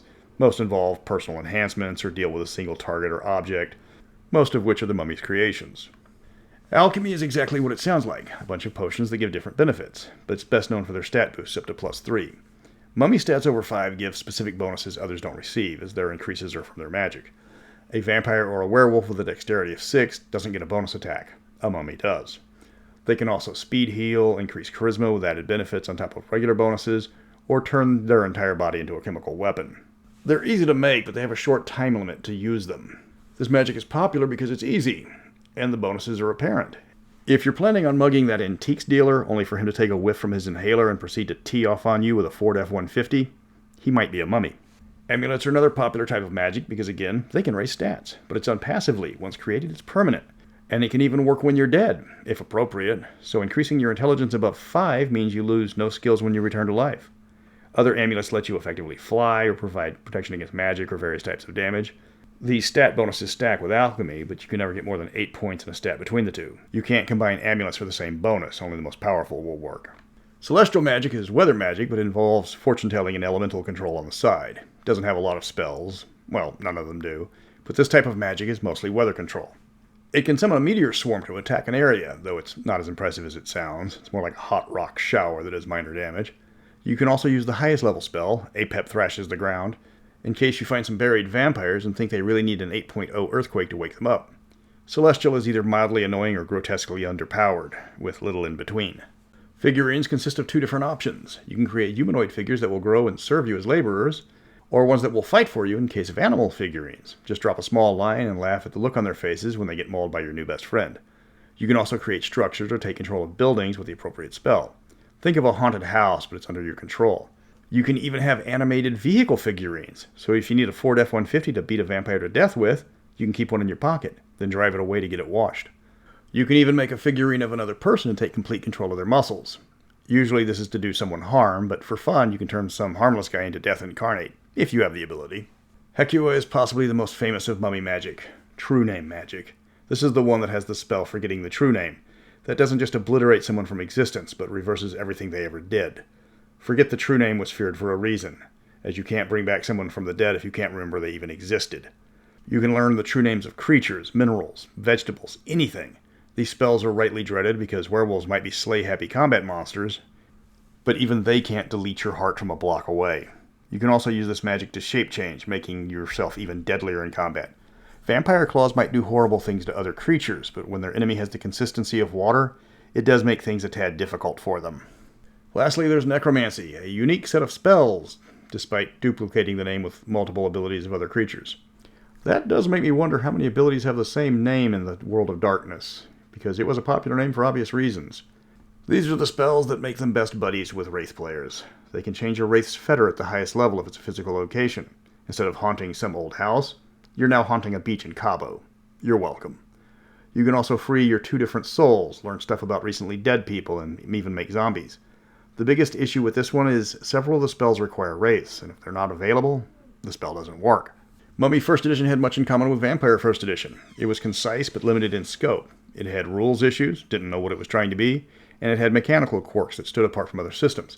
It was still a great concept. They were fun to play, even if these characters in modern day should be borderline gods, just from all the experience they would have earned. They weren't hiding in the shadows like vampires. They were active combatants in the longest war in history. Even though all of them spent centuries being dead for tax purposes, they were all thousands of years old. White Wolf went as far as giving Horus stats, hinting strongly that he was a match for vampiric antediluvians. Every mummy was a power player. It was the entire concept of their origin. I'm not fond of statting out god-tier characters in fluff because this guy beat the crap out of Set. Horus used the antediluvian of the Setites as his personal punching bag until his massive mummy magic ran out and left Set maimed for life. Then you see he's just on par with some 8th generation vampires, which ruins him a bit. Yes, that fight was a long time ago and Set has become far more powerful. Then again, so has Horus. Skip forward 6 years to Vampire 2nd Edition, and Mummy got its 2nd edition. The authors were now Graham Davis and James Estes, and the book was almost double in size at 144 pages. And mummies were given their official non-monster name, the Reborn, or the Undying. That seemed to change. White Wolf also introduced several factions of mummies, giving players more options than just fighting Setites all day. Despite the new factions having mummies from other lands other than Egypt, well, at least 2 new factions are not Egyptians, all their powers are still very much from the land of the Nile. It also fully integrated the game into the larger world of darkness in detail, explaining how to do crossovers with Wraith thoroughly. One of the most significant changes was the addition of different types of mummies, raising their number to just over 100. The Shimsuheru gained a splinter group called the Ishmaelites. These mummies got tired of the Eternal War and just wanted to live their own lives and decided to peace out and left. Horus considers them traitors, but they are far less of a threat than the Setites, so they're pretty down on the vendetta list. The Kabiri were mortals who discovered the spell of life without help or information from the original mummies. They're relatively new, with the youngest born in the 1800s in England. These are all individuals with nothing in common except for their shared background. Lastly, there's the ones that are just called the Others, or mummies who came from another culture in the ancient past. There are a lot of different sources for these mummies, including Asian, South American, Northern European, and of course, Southeast Texas attic mummies. You know, the ones with descendants still collecting their welfare checks. Unlike other supernatural creatures, there are no mechanical differences between the 4 types of playable mummies. The most significant improvement in Mummy 2nd Edition was increasing their place in the world of darkness. When they first appeared, it was just vampire. There was no other books, so they didn't have much in the form of connections with werewolves or mages. But now they're a part of the war with the Worm, who they know as Apophis. They still have ties to other supernatural creatures with Egyptian origins, including the Ishu from the Changelings. They're still best buds with the Silent Strider werewolves. The evil Bane mummies that Set created from a corrupted version of the spell are now working hand in hand with minions from Pentex. The fact that mummies can interact with wraiths to the point of having a specific magic power means their home tends to be a trendy hangout for the undead. While unknown to most supernatural creatures, they make powerful allies if they join your cause. The trick is to decide which player gets to be the mummy. The 2nd edition also added many new spells, cleaning up the magic system so Sakim goes from 99 possible points to just 10 like everybody else. They get 3 new virtues of their own and still have to keep their humanity like vampires. They get a ton of abilities compared to a starting vampire and also a ton of freebie points. Mummies start with 30 freebies compared to 15 like everybody else. Unlike 1st edition, they don't have to spend points on their old job. They can start spending the whole wad. Of course, everything is more expensive for mummies on the freebie chart because they have to spend their points like their experience, unlike everybody else. The trick is to leave a lot of abilities at low level so that you only have to spend the minimum amount of freebie points to bring them up to average and use your expensive stat points to give you your bonus stats. Horus gives, Horus takes away. The second edition, for many people, was the pinnacle of Mummy. The book didn't add much in the way of new abilities, options, or spells, but it made them feel important. They could tip the power balance of any group because they were unique and highly skilled. They could die, but that was usually temporary unless they really messed up. They would work with just about any supernatural group, and many of those groups had no choice because their would-be ally was the ultimate skill monkey. Nothing impresses a werewolf pack more than the guy dancing around a raging black spiral dancer effortlessly, while taunting the creature with dirty Scottish limericks the Mummy personally learned from Robert the Bruce, in 13th century Scots Gaelic. There is a section devoted to the adventures in the afterlife, where the Mummy has to go off gallivanting to regain their lost ba, or life force, and return to the living once they top off their meter. This part ties heavily into Wraith the Oblivion, though mummies have their own secret area of the Shadowlands to recover in. They have specific abilities that they can manifest in the lands of the dead, while their body is guarded over by the Ka, or their spirit that stays in the land of the living while they're dead. This makes for a great crossover events, but also leads to one-on-one adventures with the Mummy when they do bite it, because nobody wants to wait around while the one guy hogs all the spotlight for his personalized side quest. Many suggest that the Mummy stay dead for a few adventures, and just have their player grab an NPC until then. Sadly, the World of Darkness collapsed in on itself, and the biggest culprit from this was the metaplot. They wrote themselves into a corner, and the changes kept making the setting more dire and changing how the game was played, until people got tired of all the alterations. Mummies probably got it the worst of all, as their concept was entirely replaced. For people who loved playing mummies, what we got in the third iteration of the series wasn't a mummy. It was a magical human with an Egyptian Jiminy cricket inside their head. You move too far from your base and you lose your base, and that was the problem with Mummy the Resurrection. That book came out in 2001, with 6 different authors attributed to it and a small cadre of designers. It was the first Mummy book to come out in hardback, but despite it being the size of an actual core book, it still depended on you having another core book for the main rules. Resurrection throws almost everything from the older versions out the window. If you want to play your old character, now you'd have to take a flaw. Unless you do that, your ancient Egyptian Eternal Warrior is now a backseat driving ghost to someone who recently died and got all your mummy powers. It struck me like a TV show that retooled after several seasons, and now it's only that show in name alone, with all the original cast gone and the reason why you liked it in the first place changed. I am not a fan of this version, if you can't tell. Mummy the Resurrection came about because of the failure of Wraith the Oblivion. Wraith was always the least popular of the 5 core games and was cancelled for weak sales. So why not send it out with a bang? When the Technocracy nukes the vampire Ravnos, one nuke makes it into the Wraithland and destroys the important part of it. But it also creates a massive spirit storm called the Maelstrom, effectively destroying the setting. Since the mummies reside there when dead, it obliterated them as well. Of the 42 Shimsu-Heru that were created, only 14 survived. The rest were torn into ghostly chunks or were utterly obliterated. But Osiris, the keeper of Mummy City, saved them by cramming their spirits into the souls of the recently deceased and returning those people to life with a new friendly ancient Egyptian soul guide to help them as their live-in therapist, who happens to provide new magical powers and spells. Isn't that so much better than an Eternal Warrior who keeps returning to life? It's a bit more complicated than that, as the newly not dead person has to get to Egypt so the cult of Isis can finalize the process. In this stage, the body is animated by the mummy spirit, so it's an undead revenant, kind of. It gets to the cult of Isis, they send them to the underworld and the new and improved spell of life, now with 10% less anal bleeding. You get to rebuild your character all over again. Gone are the extra skills, and you start with fewer freebie points, which for Mummy just ain't right. Suppose you want to play your old Mummy. In that case, you have 2 choices. Either be a renegade who won't undergo the new spell, in which case you're penalized, or become one of the Inku, the rejuvenated Shimsu-Heru who are able to survive the Spirit Storm, and gain all of the abilities of the new spell of life and remain the eternal warrior you have been since the time of the pharaohs. Of course, there's no rules for them. There are new spells for you, and a whole host of mummy abilities that are new to the creature. There are now different versions of the Egyptian mummies, each with their own special rules and drawbacks, unlike previous versions with no mechanical differences. You can also play as Chilean or Chinese Undying, though sadly, Houston Attic welfare mummies didn't return in this game version. The overall theme of Resurrection is the mummies are now truly alive. They've been given another chance at life and value it even more. Their senses are enhanced, colors are brighter, sounds are clearer, and everything is more intense. They can see emotions by looking at people. They can scan a crowd to see who's feeling guilt, love, or joy. They can see illness and death in their spirit forms, detecting who's not long for the world. They heal twice as fast as immortals. They can resist poisons and diseases. Their blood is twice as potent as a vampire, but it has the drawback of increasing their humanity and enforcing that increase. You might be the basest of Sabbat, but if you grab a few pints from an Undying, you will find yourself incapable of harming others for a while. The rest of the mummy powers are still from their spells, with a few tweaks. The book goes into Middle East geography for a chapter, though it's from a historical view rather than discussing the region's history in the World of Darkness. There's a few references here and there to supernatural activity, but it's more like throwaway lines than breaking down vampiric activities or where the Silent Striders have their cairns. It does cover the geography of the spirit world. What little is left of it as the Maelstrom rages unabated thanks to the spirit nuke. It lets everybody know that this thing is ridiculously dangerous by pointing out that it does 8 dice of lethal damage a turn at its weakest point. It gives rules for surviving in the few pockets safe from the storm, but generally there is no wandering the spirit realms anymore. Wraith of the Oblivion has been nuked into oblivion.